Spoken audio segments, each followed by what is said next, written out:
Hello, spooky crew. Our tote bag drawing is officially closed, and we just want to say a massive thank you to everyone who entered. We are so grateful for the love and the support, and we have loved reading your reviews. Missed the tote? No worries. We're still sending out high-quality vinyl stickers while supplies last. Just email us proof of your rating and review along with your mailing address to thespookydarlings@gmail.com, and we'll get one headed your way. Quick promise, your address is only for mailing the sticker. No emails, no selling info, no funny business, just spooky gratitude. Thanks again for supporting the show. You are the reason we do this.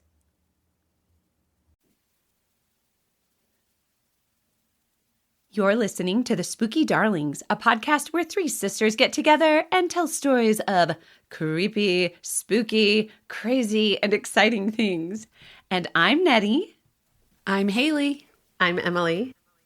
And today, Emily is going to regale us with a mystery story.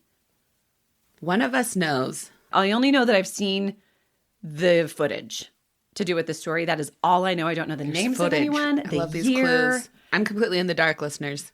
Okay, so first, let me tell you how I chose this story. I was trying to find something interesting that I was hoping none of us had heard of. And I found a Reddit post where somebody had asked, what is a crazy story with twists and turns?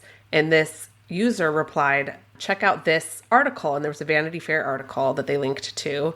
They were like, it's a super wild case. And then they listed a couple others that I actually added to my list because it's really fun. I love getting these suggestions from Reddit where you, these little rabbit holes you can go down. But I started reading about it and I was fascinated. So a lot of my information does come from this Vanity Fair article called The Vanishing Blonde. The Vanishing Blonde? So, okay. Still not ringing a bell. Yeah, see, I have never heard of that. So it was early morning, around 8 a.m. near Miami at the edge of the Everglades on February 21st, 2005. And a power line worker who had been dispatched to this undeveloped future cul-de-sac. It was like where they were going to build some houses, but they hadn't yet been built. He'd been dispatched there and he came upon what he first thought was a dead woman. Oh no. She was lying face down, naked, nothing but a blue blanket nearby, but not covering her. No identification. She was unconscious and severely injured. He found that she was alive and he called 911. She was airlifted to Jackson Memorial Hospital with severe injuries. Her right eye socket had been completely shattered. Her jaw was swollen.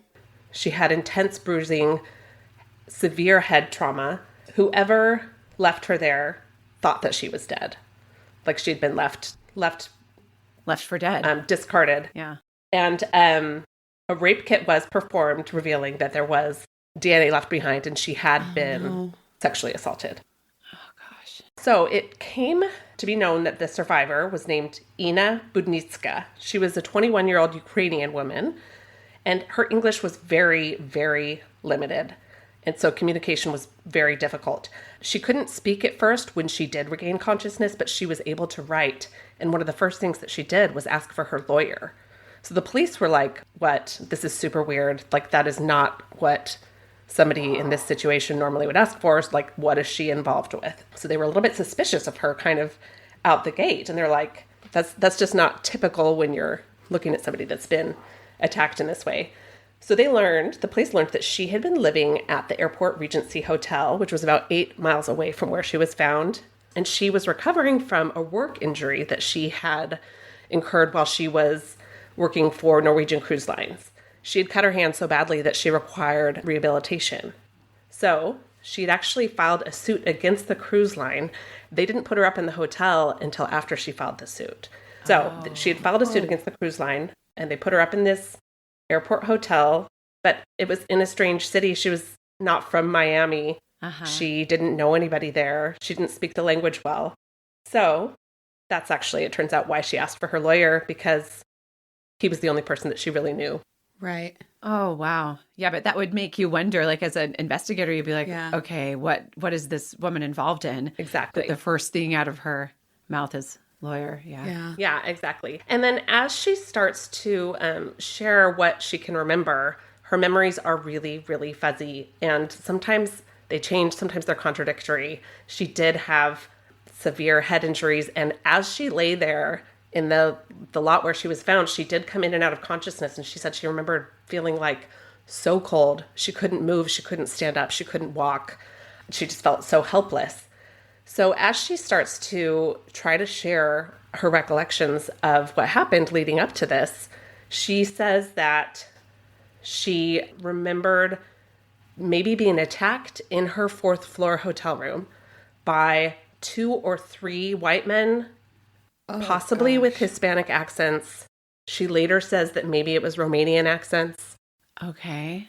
Wait, I'm sorry. Where did you say she was from? Ukraine? She's from the Ukraine. Ukraine. Yes. Okay. And then she was in Miami when this incident happened. Yes. Okay. Yes. So her memories kind of like come to her in little fragments, so it's almost dreamlike. She even describes it as nightmarish. So she's remembering these things, and sometimes a new memory comes up that doesn't match what she's already told police. So this is really, really tricky. But some of these fragments include that she recalls maybe having a pillow placed over her face, having alcohol forced down her throat, someone standing over her. She says she remembers being tossed over someone's shoulder and like the bounce of going downstairs, like oh my gosh. one stair at a time. Oh, jeez. She says she remembers being assaulted in a car and that she was pleading for her life while someone was laughing. So as she's telling these things, so awful. Yeah, I know. It's really awful. So as she's telling these things, her versions are changing, her memories are coming to her, but she has, trauma, like physical, emotional trauma, plus severe head trauma. So it's really hard for the police. They even tried using hypnotism to try to recover some of her memories. Mm-hmm. I mean, just a shattered eye socket, that takes a lot of effort. Holy cow, Yes. yes. Well, and she had additional head injuries, head injuries in addition to just that. So yeah. she had been through. I'm not trying to bring up, I am bringing up something like what I've been through, but my ordeal with my ex. Yeah. The police, the hospital workers were afraid my occipital bone was broken because of the state of bruising on my face. And so just what he put me through, I can just only imagine what these men or, these perpetrators, like what they did. It's just horrific. Yeah. Yeah. So you're right. I mean, there's a lot of force behind that kind of injury, right? Mm-hmm. So the police are kind of like almost, they are trying to get to the bottom of it, but they're a little bit skeptical of her. She's Eastern European. One of the policemen even was like, is there some kind of like Eastern European scam that she's trying to pull? Like they're looking at her not just as like a survivor of assault, but they're looking at her as maybe like somebody to be like a suspect also. To be suspicious of. Yeah. So I don't like it's that. a little bit. No, I don't like it either. But it is tough for them as they're trying to find out what happened, and her story's changing, which, understandable on her side with the head trauma and the awful things that she's been through. Yeah. And it's actually kind of normal. Like if you think about trying to recall an event, sometimes it takes you a while to be like, oh, wait, you know what? I mixed up 2 nights and it was actually this and this and this and that. that happens even if you haven't had the shit beat out of you. And even if you like didn't have alcohol forced down your throat, that can happen. To try to remember, like piecing things together. I think that's normal. Yeah. Yeah. Agreed. So the police did search her room, and they said that it wasn't really, they thought that, by the state of her, that her room would be like torn apart, ransacked, but it wasn't. There was really like nothing to be found in her room. Nothing was really disturbed. There was no evidence of a struggle. So they start to interview the hotel staff. They pull all the surveillance footage that they can find. They try to check her comings and goings throughout the night leading up to that morning that she was found. And she said in this interview that I watched on 2020 that they didn't come right out and ask her if she was a prostitute, but they did ask her if she had ever had sex for money. So she definitely was like... That is coming right out Whoa. and asking. Yeah. I mean, that was how she said it, though. She was like, I mean, they didn't straight up ask me if I was a prostitute, but they asked me if I had sex for money. So she knew how they were looking at her. Okay, police, whatever. So what the hotel does have, they have a pretty good security system. They have over 16 cameras all around and in the hotel. They have key card logs. So the swipes from your key card log each time you enter the room, not when you exit the room, but when you enter a room with your key. Okay. So the initial suspects that they're looking at were, so there was a friend. She had gone out for dinner that night, and it was kind of a late dinner, and she met a Greek man named Peter Demoulias. He had also worked on a cruise ship, I think the same cruise ship that she had worked on. So they had dinner and drinks in Coconut Grove, which is not far away. And then they each, separated, took their own taxis to their own places. And investigators looked into Peter, and he had an assault on his record. And guess who it was against? A woman? I'm guessing a woman. It was Ina. Oh. It was against Ina. It was actually against her? But Oh. it was kind of a weird situation. It was a couple years before. They had been out together at a nightclub. And according to what I could tell, they were just friends. Like just friends. But he didn't like the kinds of characters that were at this nightclub. And he was like, come on, we really should go. I don't want to go, and I don't want to leave you here. And she didn't want to go. And he tried to grab her arm. And I know, you shouldn't lay your hands on a woman, but a security guard or police officer, it wasn't clear to me, saw this and just immediately arrested him. And he was charged with assault, but nothing really came of it. So it was like there in his record, but it wasn't really. It was like, a minor. upon further inspection, it wasn't. Yes. She didn't press charges. It was just observed, and then, okay. It was observed, and he was arrested. Uh-huh. Yeah. So I may have misspoken. Did I say that he had... You just said he had an assault on his record. Yeah. Yeah, he had that on his record. Yeah. So... Yeah. I guess I'm glad that the security at those clubs is watching for stuff like that. I mean, I would so much rather have people being hypervigilant about stuff like that than well, they looked like they knew each other. Totally. Yeah, exactly. But it is too bad. Because so often, you hear those horrible stories of a man walking out of a bar with a very inebriated woman, slung over his arm and just... Nobody says anything. Yeah, I mean, the police were like, okay, let's look at this guy. They ask him to submit to a DNA test, and he's like, absolutely, I will. And he gives his DNA, and it is not a match for the DNA that was found. Okay. And did I already mention this? She had been raped, and there was DNA found. Yes. And they didn't know.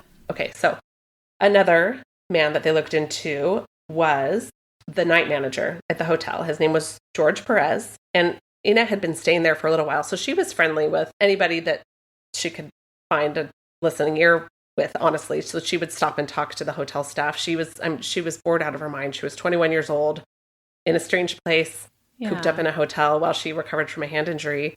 So she would stop and talk to the staff often. So the surveillance showed her stopping on her way in from dinner that night and talking with the night hotel manager named George Perez. And when the police came to talk to him, he immediately said, I don't like cops or something like that. And the cops were like, uh-oh, Oh, yeah. And then the night that she had gone missing, he was spotted chatting with her when she got back from dinner with her friend, Peter. And the security cameras showed them chatting together and then leaving together. And then he came back alone. And they were like, okay, well, he had access to every room in the hotel, what did he do in that time after he talked to her? And he was like, what in the world?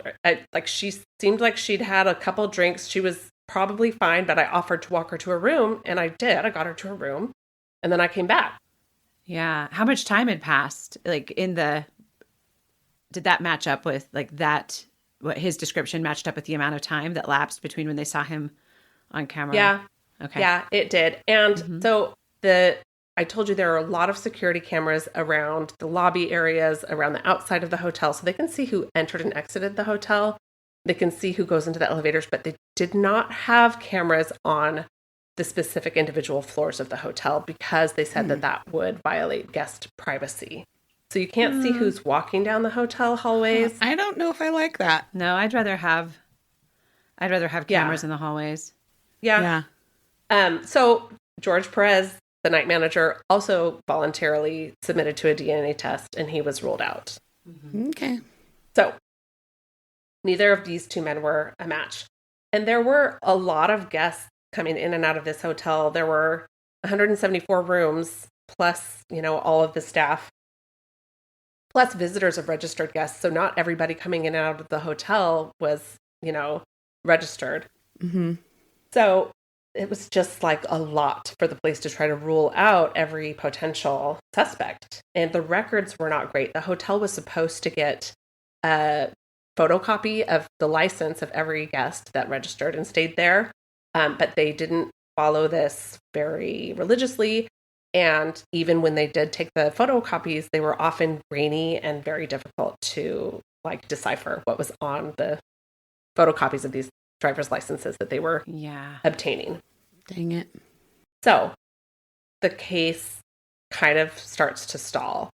But Ina, who has been through this traumatic thing,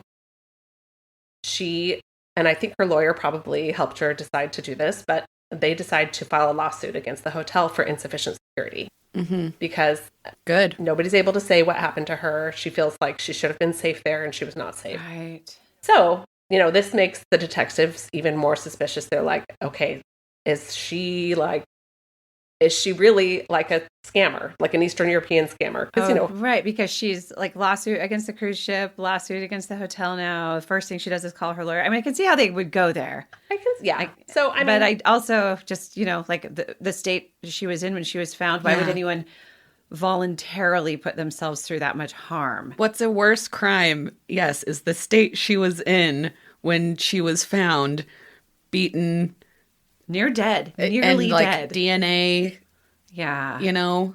Something happened. Cops, let's think about that. Not deal with her lawsuit later. You can get back to it. But yeah. Yeah. I mean, and I will say, these are things that were candidly shared. The cops were sharing this after the fact, knowing how it all turned out. And they're just sharing what their thought processes were. And I do understand there can be biases.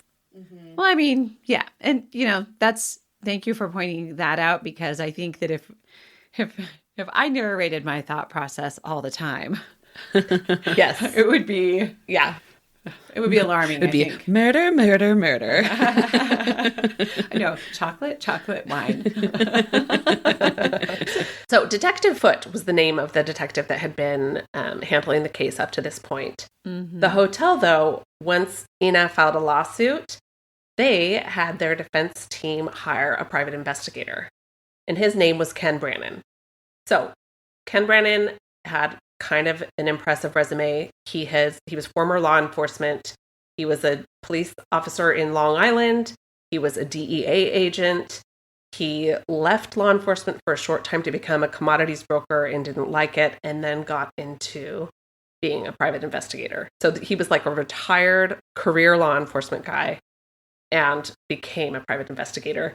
His current LinkedIn profile, and you can find him on LinkedIn if you Google him, it lists him as a cold case homicide investigator. So, okay. At the time that he comes on the scene, though, it has been 8 months since Ina's attack. So, Alan Foote, the detective, was not thrilled at first. No detectives like having a private investigator coming in and stepping on their toes and trampling on their case. But Ken Brannon, the private investigator, was very direct, and he told him, I will not mess up your case. I know how these things work. Any evidence will be taken care of the right way. Any arrests will be through you and your team. You guys will get the credit. He was like, I don't really care about my client, which was the hotel. He was like, I care about the truth. They know this, and this is my priority. So, okay, that's how he was approaching it. So, with this, Detective Foote, he felt a little better about it, and he agreed to share his files with Ken Brannon. If only all law enforcement, though, if that was their approach, was I just want to get to the truth. It's not trying to find what my client wants me to find, but actually the actual truth. I just wish all law enforcement could approach everything with that kind of honesty.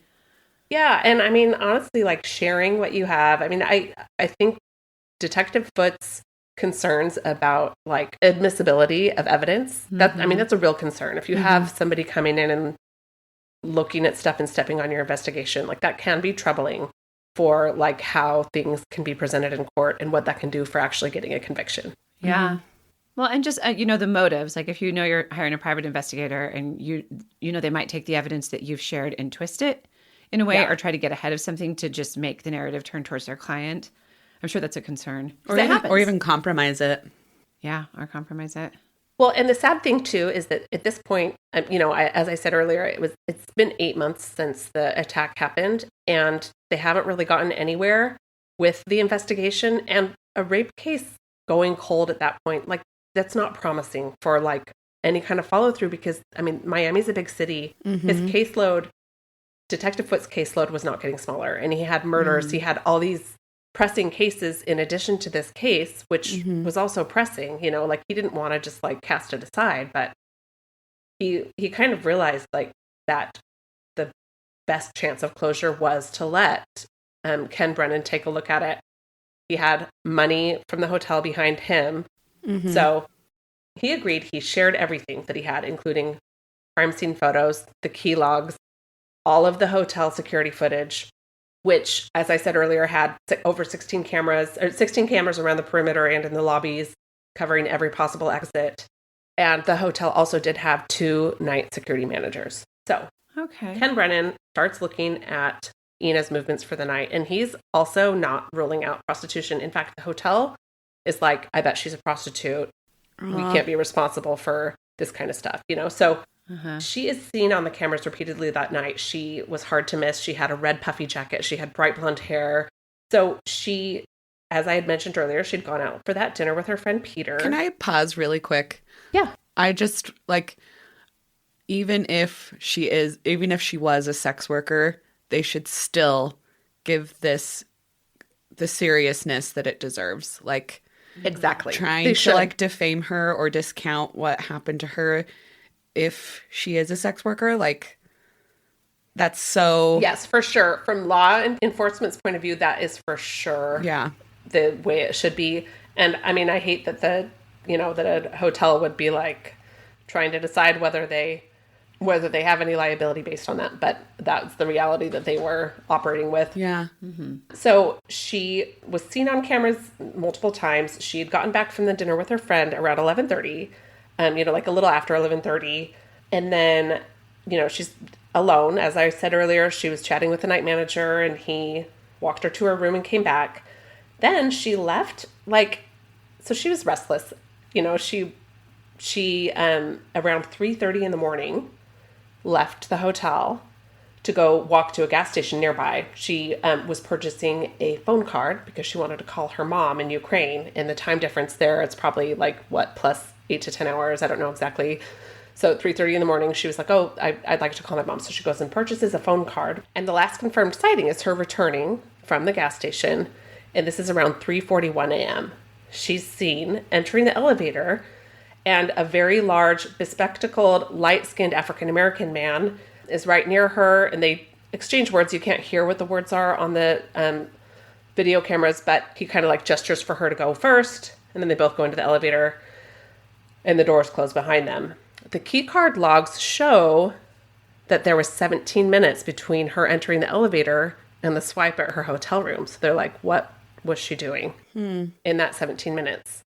Did she stop for a cigarette? Was she, a sex worker and stopped to see a client? Did she have a conversation with somebody that took a long time? But since they didn't have cameras on each of the floors, nobody could really say what happened. Did they have any record of the elevator when the elevator opened and closed? Could it possibly be that 17 minutes was in the elevator with that man? Well, the record was the security camera facing the elevator showed 3:41. Yeah. And her key card showed 17 minutes later. So that was all they had. The elevator doesn't log data, I guess is what I was wondering. Right. But after that, she is not on cameras again at all. And somehow ends up in a lot 8 to 10 miles away, completely discarded. Wow. And never seen leaving. Right. But she had the memory of being Carried downstairs. carrying over someone's shoulder downstairs. Okay. Yeah. Huh. Yeah.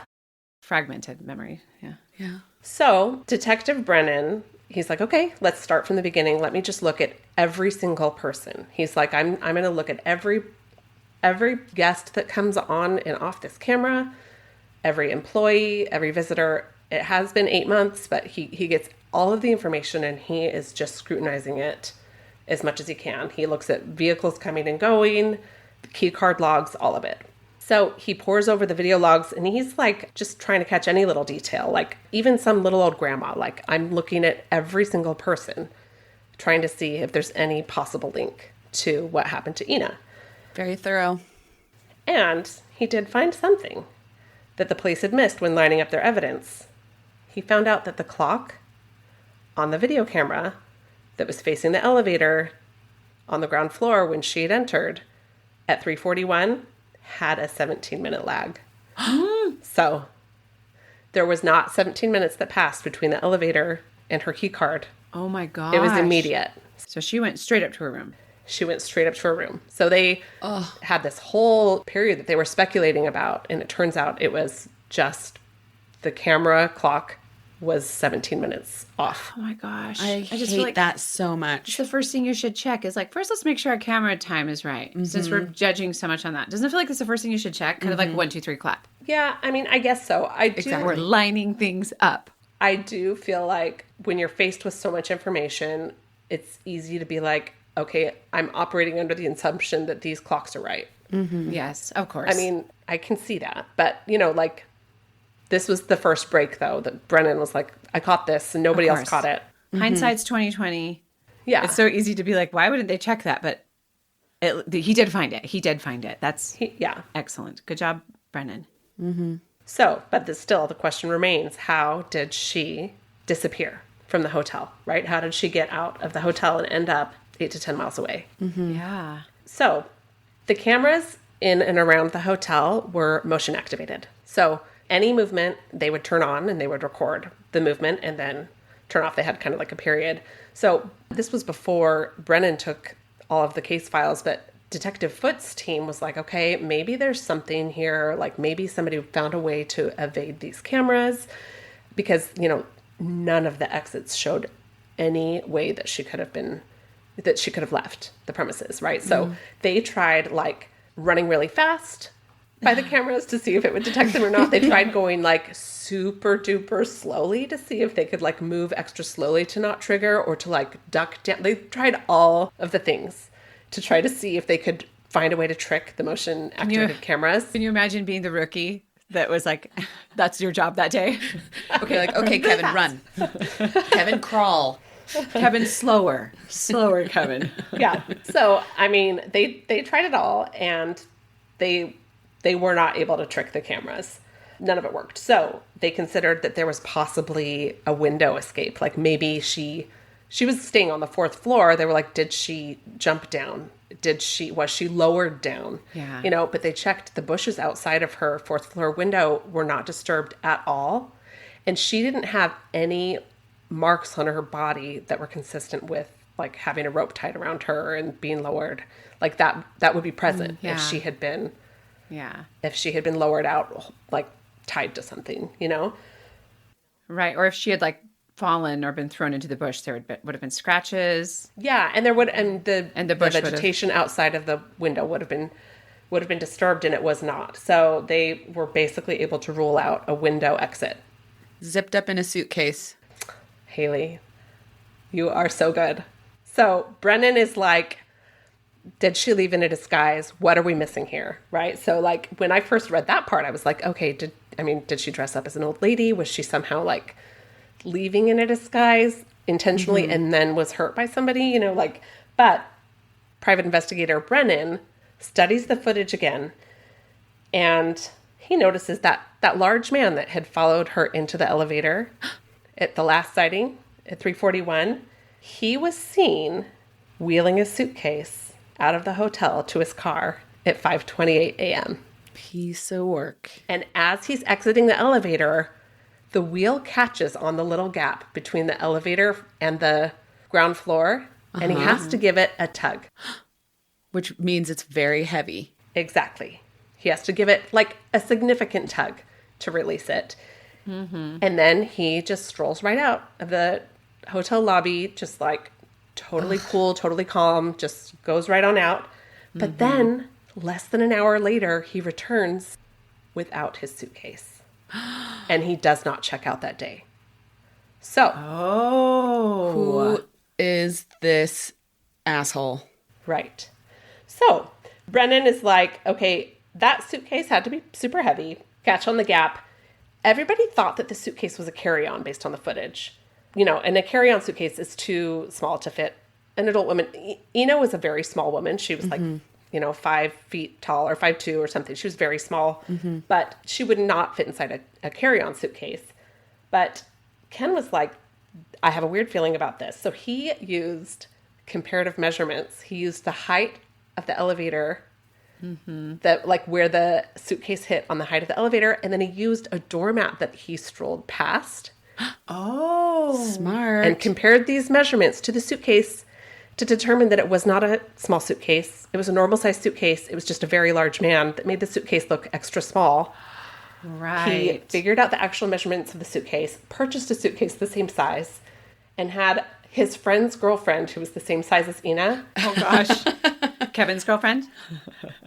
Kevin's girlfriend. He had her climb inside the suitcase to see if she fit. And she fit just fine, and they were able to zip it up.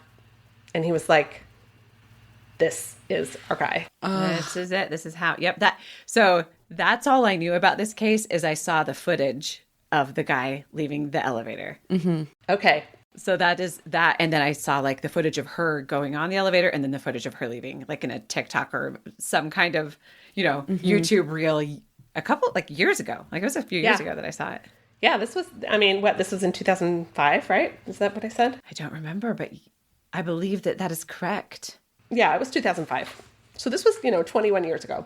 Wow. So Detective Brennan has a theory, or I keep calling him a detective. He was a detective. Ken Brennan has a theory. He believes that she was in the suitcase and that the man that walked out with her, he was so calm. He was not sweating. He was not nervous. He was like, this is not this man's first time doing this. Psychopath. Yeah. So he's like, I think I've got it. So he brings his theory and the video footage to his client, which is the hotel lawyers, and they basically laugh at him. What? Yeah. Why? It seems so obvious to us. They don't think it's possible.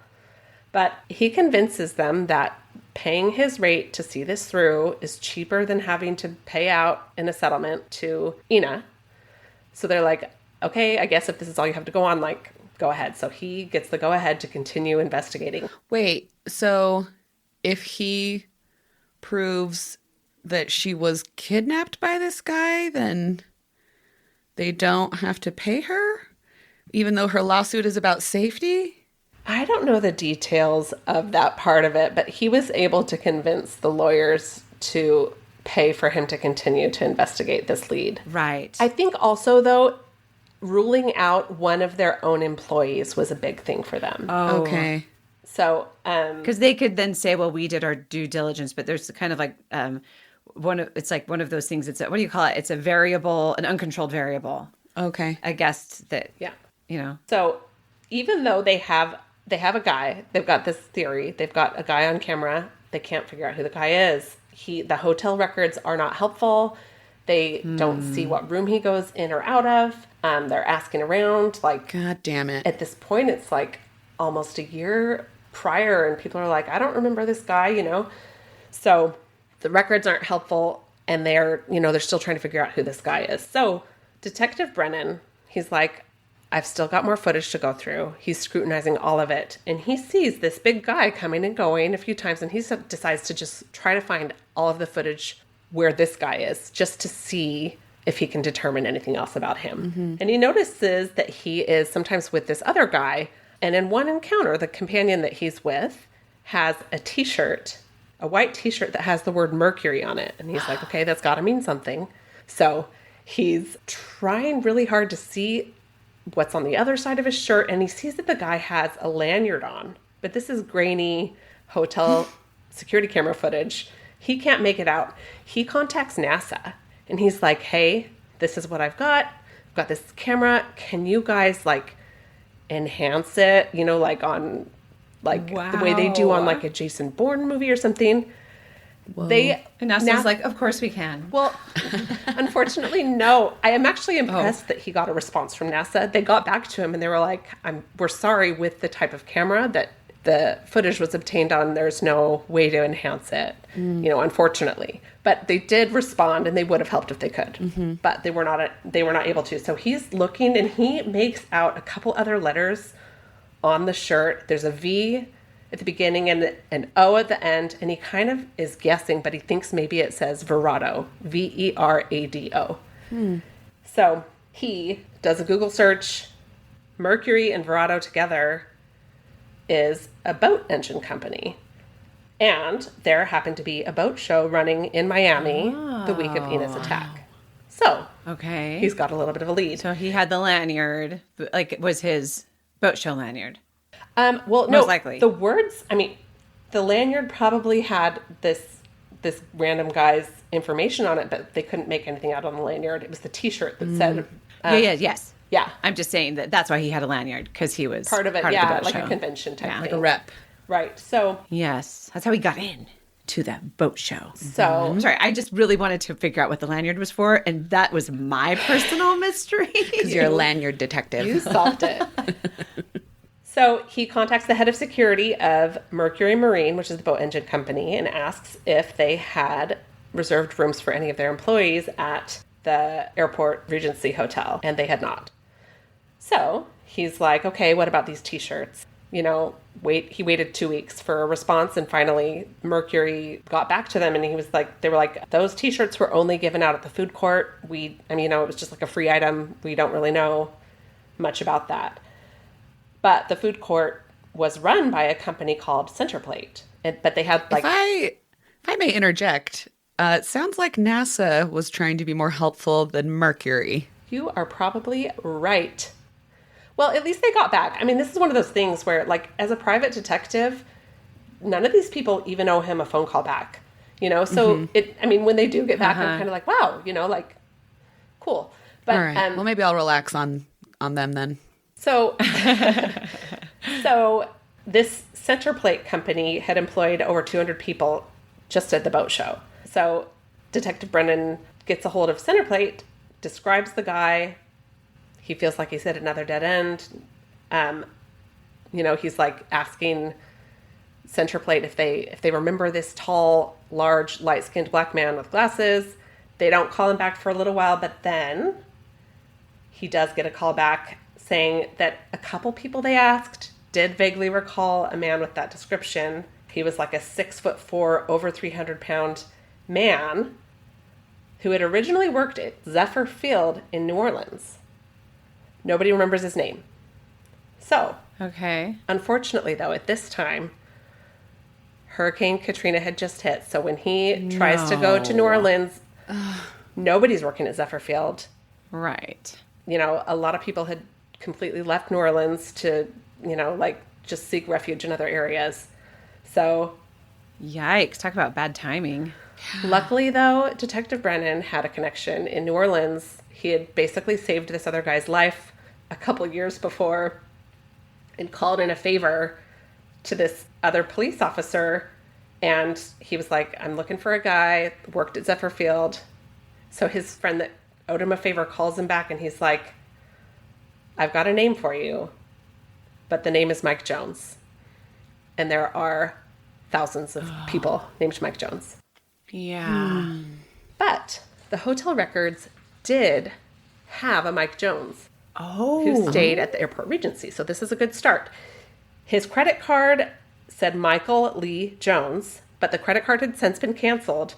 And the address that it was registered to was an address in Virginia that he was no longer living at.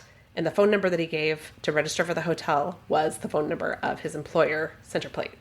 So, undeterred. Sneaky jerk. What'd you say? Sneaky jerk. Yeah. I don't even know if this was like intentional, like subterfuge. I think this guy just, I don't know. Anyway, Ken Brennan is undeterred, and he figures that, okay, he doesn't know the address. There may be thousands of Mike Joneses, but he's like, this guy's been in the food industry. He's probably still in the food industry. So he gets a hold of the top 25 food industry companies, and he just starts calling them all and asking them if they have an employee with that name that fits the description. And he's just going down the list one by one, not getting any hits, not getting any answers, until he finally calls one company called Ovations, and he tells them, like, hey, I'm looking for, do you employ a man with this name that fits the description? And the guy that he's speaking to on the phone says, you'll have to get a subpoena for that information. Oh my gosh. And the truth is, the other companies were all like, nope, sorry, but this guy said this, and the guy was not trying to be a dick. He was just literally, with the subpoena, I can answer this for you, right? So, Got it. So, Brendan is like, bingo. He calls Detective Foote. He's like, I think I've got the guy. I think I've got a lead. Can you get me a subpoena? Foote comes through with the subpoena. They confirmed that the man that they were looking for, Michael Lee Jones, was in fact an employee at Ovations, and he was located in Frederick, Maryland, working at a minor league baseball stadium. So, even though... Sorry, my first thought was with minors. No. That's not good. I'm going to cut that out. Adult minor league. Or you will. One of us will cut it out, but I want you to know you're not alone. Oh, no, not with minors. No. Okay. And then my brain was like, wait a minute. So, Detective Foote is doing his best to support Ken Brennan's theory, but he's still a little bit skeptical. But he agrees to go to Maryland and interview this guy. He calls him in advance. And the suspect, they meet him at the stadium. He steps away from the other employees and talks to them in private. He's calm, cool, collected. He's very soft-spoken. He's kind of like, just seems like a shy, mild-mannered giant guy. Right. So did Ed Kemper. Yeah, so when he was asked if he had met any women when he was staying in Miami, his response was a little bit odd to the investigators. He said, quote, I only have sex with white women, unquote. Okay, whatever. He says... Okay. Weird. He says that he did hook up with a German woman, but she wasn't blonde, and that he met her at the boat show. And Detective Foote is kind of like, okay, like this guy for him isn't really raising any red flags. He just seems like his coworkers like him a lot. He's like, doesn't seem threatening really. Yeah. So Detective Foote was kind of losing patience, and he finally is like, listen, there was a woman who was raped. Did you do it? And Michael Lee Jones was like, no way. Absolutely not. And he was like, okay, so you didn't like beat the shit out of this girl and dump her in a vacant lot? And Jones was like, no, like, no. And his actions were convincing. Like his responses were convincing. And Detective Foote called Ken Brandon and was like, I don't think this is our guy. But he did ask if he would give a DNA sample, and he said yes. So Michael Lee Jones agrees to voluntarily give his DNA. Detective Foote has a mouth swab kit right there. So he performs the swab, takes his DNA, and leaves. But Detective Foote is just less convinced than ever. He's like, why would this guy voluntarily give DNA if he did this? And he was like, he just seemed so cool and like, you know. So it takes a little while, as you know, to get DNA results. And it's a few months. But when it came back, it was a match. And this cocky son of a bitch wore a condom, thought that that protected him from leaving any trace, but he didn't realize that the condom had broken. And he did leave his DNA. Oh my gosh. So 11 months after Ina Budnytzka was found on that vacant, underdeveloped cul-de-sac by the utility worker, Michael Lee Jones was arrested. Good. So, in his interrogation, though, he denies that he beat her. He then changes his original story and claims that he actually did have sex with her, but that it was consensual, that she was a, quote, hooker, and that he paid her, And that explains why his DNA was present and why he denied it at first, because he, like no guy in an interrogation wants to admit that he paid for sex. So when he was asked about the suitcase, why did he leave with a suitcase when he wasn't checking out? He's like, oh, I just was confused about which day we were leaving. So I just was like, I got to be ready. And they were like, okay, well, what was in your suitcase? And he's like, just some clothes and shoes and video game. And they were like, well, why was it so heavy that you had to pull it on the gap between the elevator? And he's like, oh, also, I like to read a lot. And I had a lot of books in there. So that's why. Whatever, dude. And then they were like, okay, what books did you have in there? And he could not name a single title of a book. That was like the first thing that tripped him up. He could not name a single title of a book. Ha. Read more. So maybe you won't murder people or hurt people. Yeah, jeez. So unfortunately with Ina's, like the way that her recounting of events came out and her story changing sometimes on record, she was not going to make a very good witness. Yeah. So, even if she did pick him up out of a lineup with her memory gaps and everything, like it would be easy for his defense to claim that she had just recognized him from around the hotel, because she had already like said that it was 2 or 3 white men with Hispanic accents. So she was a tricky witness to put on the stand. Mm-hmm. Yeah. Prosecutors accepted a plea deal. He pled guilty to sexual assault only and received only 2 years in a Florida jail. And the case kind of felt unfinished until Ken Brannon, he was so sure that there had to be more to this story. And he was like, we've got to put this DNA into CODIS. And as everybody knows, Yes. CODIS is the combined DNA index system that the FBI manages. It's a software database that links local, state, and national DNA profiles to help solve crimes, especially sometimes cold case crimes. And why aren't all DNA samples put into CODIS? I don't understand. Yeah. I mean, I know there's a backlog. They should It be. should be. I wish in Yeah. a perfect world, right? But Yeah. he insists, and, it takes a little while, but when the CODIS hits arrive, there are 3 more hits with his DNA. Good. So Oh my gosh. And were they like murder victims, rape victims? You're about to tell 3, us. yeah, I'm about to tell you, it was 3 rape survivors, 2 attacks in New Orleans in May and June of 2003 with a very similar MO, and 1 in Colorado Springs in December of 2005. These are like blonde women attacked. The details are pretty consistent. The survivors all described an extremely large, light-skinned black man with glasses, who seemed very nice, calm, harmless until he attacked.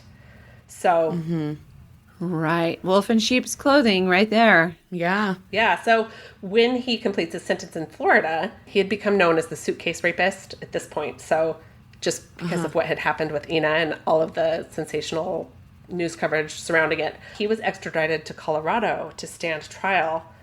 But unfortunately, the Colorado survivor she died of natural causes unrelated to her attack before the trial. Oh, no. But it was a little bit uncommon, but prosecutors went ahead and used Ina and the 2 New Orleans survivors as witnesses to still prosecute.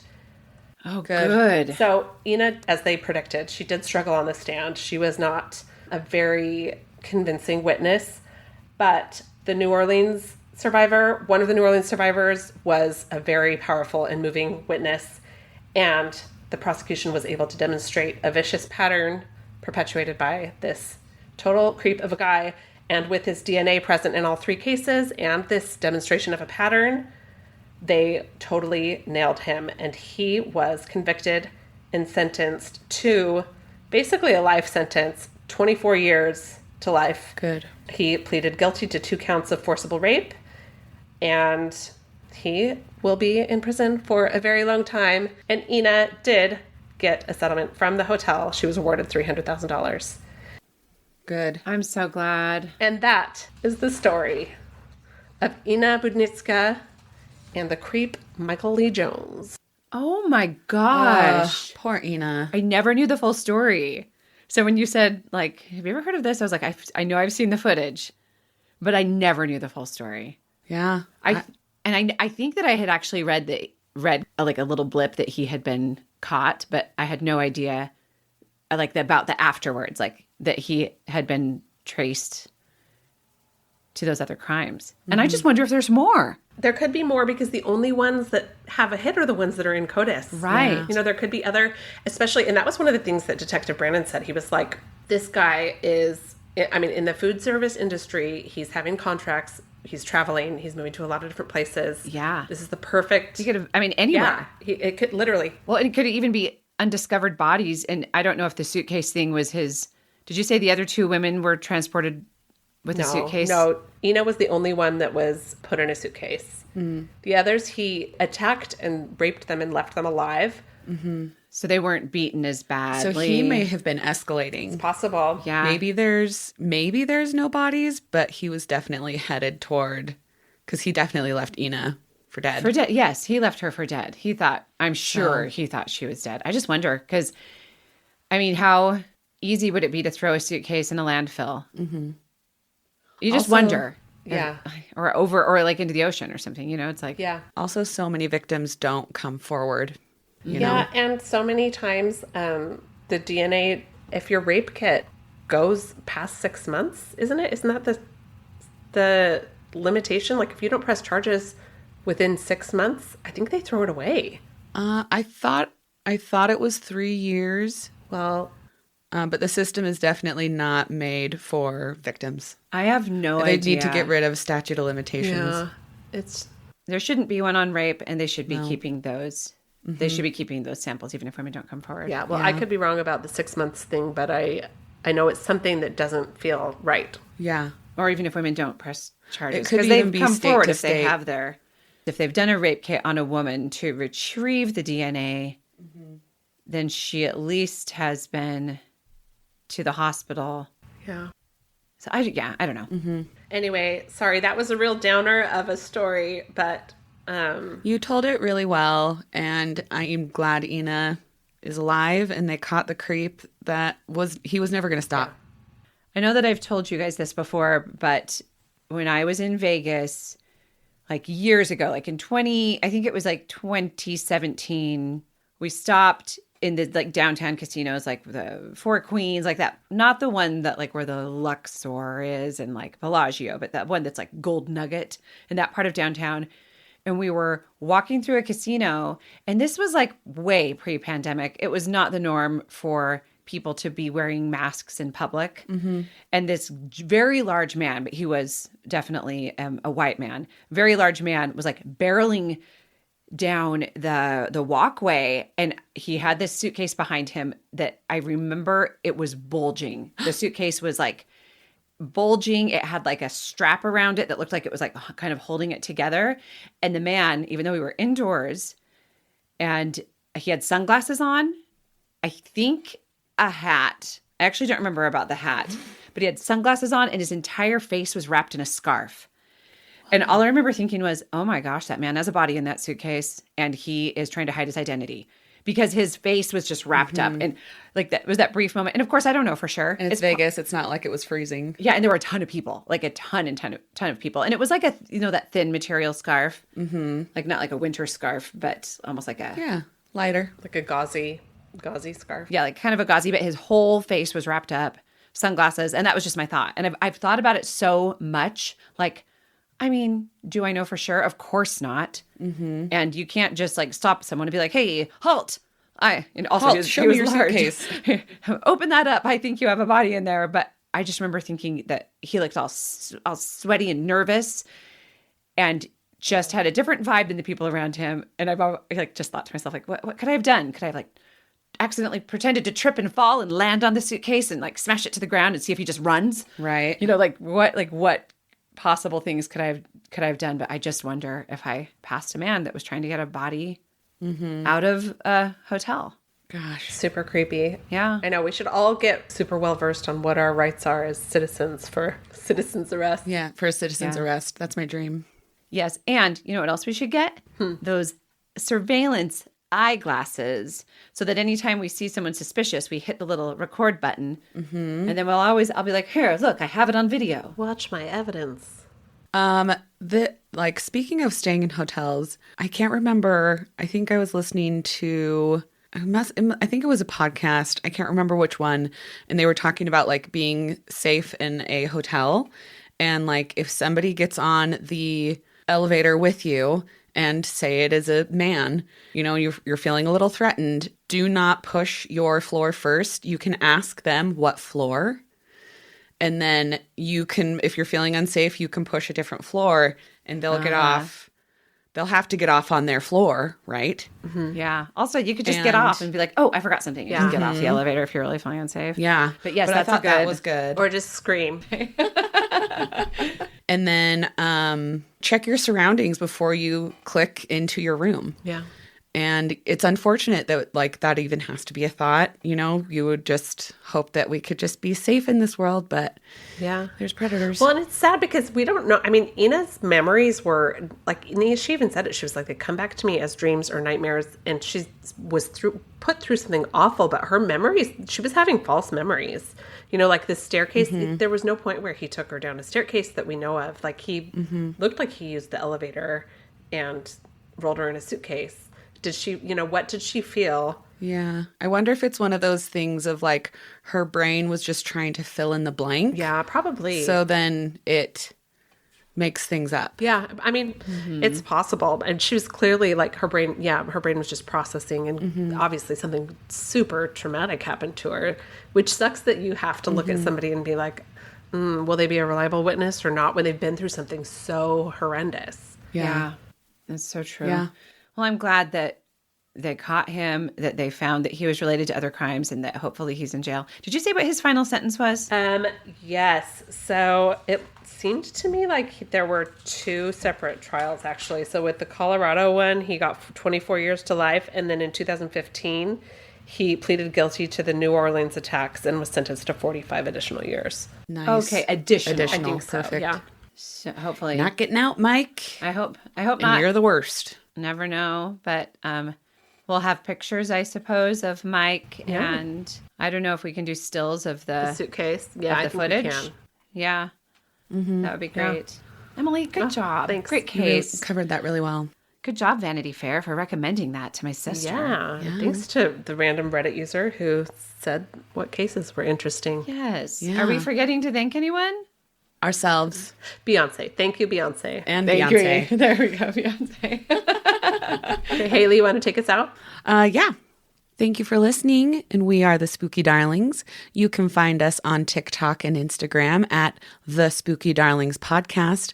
And if you have a spooky story of your own or just a tale you would like to tell us, please email us at thespookydarlings@gmail.com. And thanks for listening. Goodbye. Bye. 5 stars.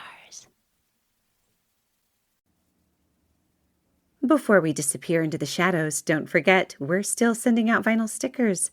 Leave us a rating and review and email us proof to thespookydarlings@gmail.com, along with your mailing address, and we'll send you some spooky snail mail while supplies last. And if your heart is still mourning that tote bag, may we gently tempt your way toward our merch store at thespookydarlings.printful.me. Treat yourself. You deserve it. Thanks for listening. And as always, stay spooky.